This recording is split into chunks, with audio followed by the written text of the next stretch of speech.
آج اڈیالہ جیل میں خان صاحب کے ساتھ القادر یونیورسٹی ٹرسٹ کے ہیئرنگ میں ملاقات ہوئی ہے۔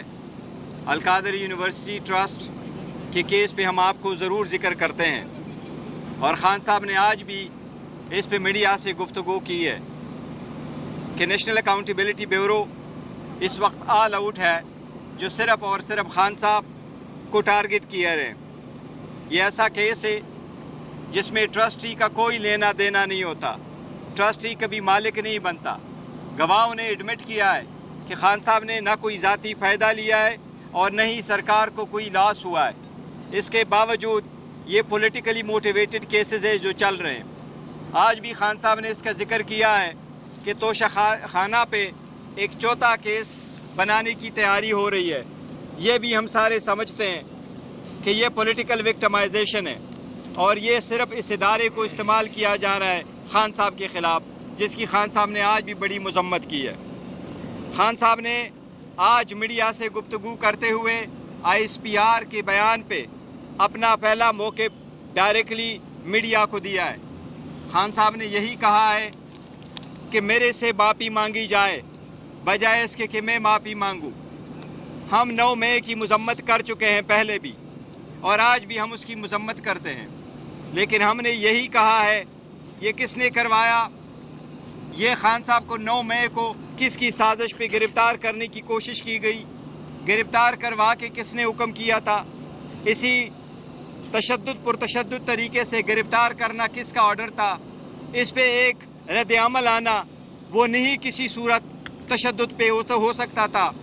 وہ ہم نہیں کہتے کہ اس کی جسٹیفیکیشن ہے تشدد پہ کسی کا آنا، لیکن اس کے ساتھ خان صاحب نے یہ کہا ہے کہ اسی بات پہ مجھے جیل میں ڈالنا، بار بار میری کوشش کرنا کہ جیل میں ہوں جاؤں، چاہے وہ 18 مارچ کا ہو، چاہے وہ 9 مئی کا ہو، چاہے وہ پھر 5 اگست کو ود ان منٹس اس کی گرفتاری ہو۔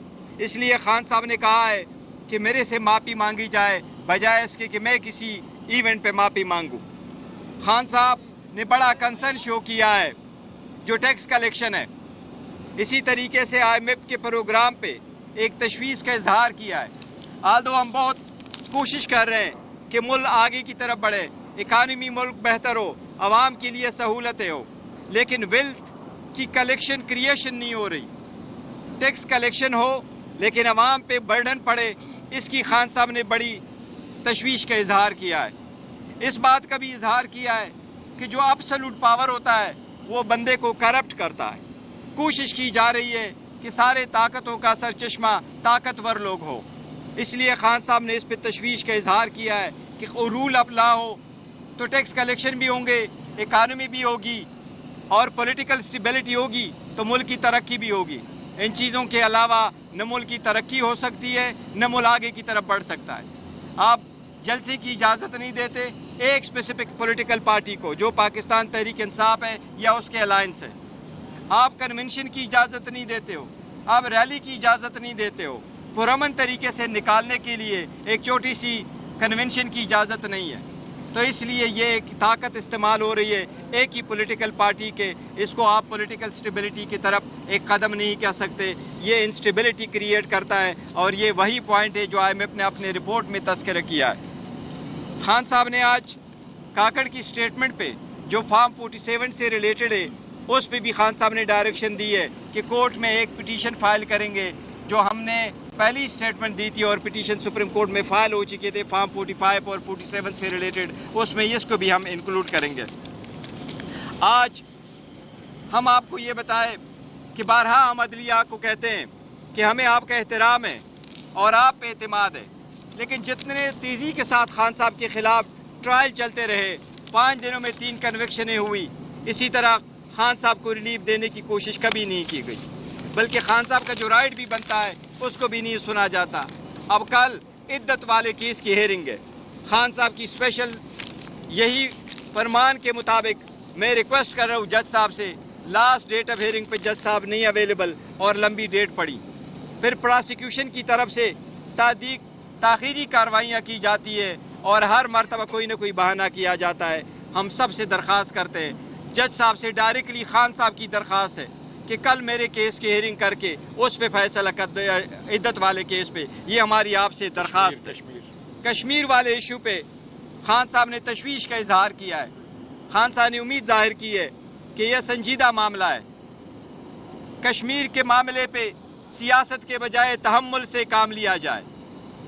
کشمیر کے معاملے پہ خان صاحب نے کیا ہے کہ آپ نے حکومت ایک پارٹی کی ختم کروائی. عوام ریلیف مانگ رہی ہے. مہنگائی سے لوگ تک چکے ہیں. عوام کے مطالبات بجائے اس کو صحیح طور سے ایڈریس کیا جائے. پاکستان تحریک انصاف عوام کے مطالبات کے ساتھ کھڑی ہے. عوام کا مطالبہ ہے بلوں سے ریلیٹڈ، مہنگائی سے ریلیٹڈ ان کو ریلیف دیا جانا چاہیے. کشمیر بڑا ایک سینسٹیو ایشو ہے، اس پہ ایک اچھا موقع پانا چاہیے اور کشمیر کے عوام کو ریلیف دینا چاہیے جو ان کا حق بنتا ہے. جی پلیز. عدالت کے اندر آپ کی موجودگی کے اندر جو عمران خان ہیں انہوں نے جو 2 صفحات پر مشتمل جو بیان تھا وہ لہرا کر بتایا کہ یہ رجسٹرار سپریم کورٹ کا بیان ہے جس میں انہوں نے یہ بتایا کہ 35 ارب روپے جو ہیں اس کے اوپر مزید پروفٹ لگ چکے 13 ارب روپے. لیکن جو نیب ٹیم ہے انہوں نے اس کی تردید کی ہے. انہوں نے کہا کہ رجسٹرار سپریم کورٹ ہے وہ تو انہوں نے تو ابھی تک بیان ہی عدالت کے اندر جو ہے وہ قلم بند نہیں کروائے. دیکھیں آپ کے پاس جو گواہ کی سٹیٹمنٹ آئے ہیں، آپ لوگ وہاں بیٹھے ہوں، گواہ جتنے بھی آ رہے ہیں، مین سٹیٹمنٹ یہی ہے کہ یہ پیسے جو جہاں جمع تھے اس پہ تو obviously ایک پروفٹ بیئرنگ اکاؤنٹ میں ہوتا، اس پہ پیسے کتنے بنے اور کتنی اماؤنٹ بنی اور کس اکاؤنٹ میں ہے یہ تو فیکچوئل ایشو ہے. وہ آئے ہوئے ہیں اور وہ وہاں موجود ہے، وہ پیسے موجود ہے. دس از ون تھنگ. جو ہمارا موقع پہ اور خان صاحب ایکچولی بتانا چاہ رہے ہیں وہ یہی ہے کہ فائنانشیل آفیسر آیا تھا یونیورسٹی کا اور جو سرکار کے باقی گواہ آئے تھے، 2 چیزوں کا بڑا ایڈمٹ کیا انہوں نے. پہلی چیز جو انہوں نے ایڈمٹ کی ہے وہ یہ ہے کہ اس ٹرانزیکشن سے سرکار کو لاس نہیں ہوا ہے. اور دوسری چیز جو انہوں نے ایڈمٹ کیا وہ یہ ہے یس خان صاحب کو اس سے کوئی فائدہ نہیں ہوا، نہ اس نے ذاتی فائدہ لیا ہوا. اور تیسری چیز جو یونیورسٹی والے ہیں انہوں نے کہا یس ٹرسٹی کو بھی مالک نہیں بنتا، یہ ٹرسٹ کی اکاؤنٹ ہے اور ٹرسٹ کی ملکیت ہے. آج خان صاحب نے بھی آپ کو کہا کہ کیا شوکت خانم میری ملکیت ہے، کیا نمل یونیورسٹی میری ملکیت ہے. وہ آلموسٹ 1000 کنال پہ ان کی کنسٹرکشن ہو چکی ہے. اس لیے ٹرسٹی کبھی مالک نہیں بنتا، یہ اس کی ذاتی ملکیت نہیں بنتا. اس لیے خان صاحب نے کوئی فائدہ نہیں لیا پبلک کی ویلفیئر کے لیے. عدالت کے اندر آج دکھائی گئی ہے وہ کیا واقعی رجسٹرار سپریم کورٹ کی ہے یا نہیں ہے؟ دیکھیں میں نے وہ اسٹیٹمنٹ نہیں دیکھی کہ وہ رجسٹرار سپریم کورٹ کی نہیں. انہوں نے اسٹیٹمنٹ دکھائی ہے، میں نے دیکھی نہیں ہے کہ وہ رجسٹرار سپریم کورٹ ایویڈنس کے لیے آئے ہیں یا نہیں آئے. اگر ان کی لسٹ پہ موجود ہے تو وہ آئیں گے. لیکن میں کہتا ہوں جو پوائنٹ انہوں نے ریز کرنا تھا وہ یہ خان صاحب نے فائدہ نہیں لیا ذاتی. خان صاحب کی ملکیت نہیں ہے، اسٹیٹ کو نقصان نہیں ہوا. خان صاحب ٹرسٹی ہیں، اونر نہیں ہے. جی پلیز. سوال میں یہ تھا کہ آپ نے تو مختلف باتیں کی.